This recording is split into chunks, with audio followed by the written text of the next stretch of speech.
Okay guys, welcome back to my channel. जैसे कि मैंने आप लोग को बोला था कि हर फ्राइडे मैं कुछ ना कुछ वीडियो डालते रहूंगा, कंसिस्टेंट रहूंगा ये टाइम। तो मैं आपको एंटरटेन करता आया हूँ, आपको व्लॉग डालते आया हूँ, आपको कुछ ना कुछ ट्यूटोरियल सिखाते आया हूँ। बट आज एक चीज मैं अनबॉक्स करने वाला हूँ।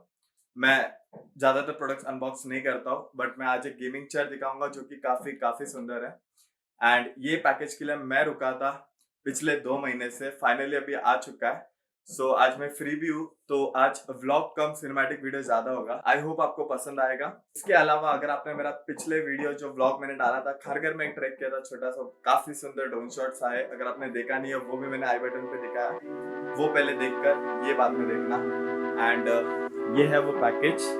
तो चलिए शुरू करते हैं।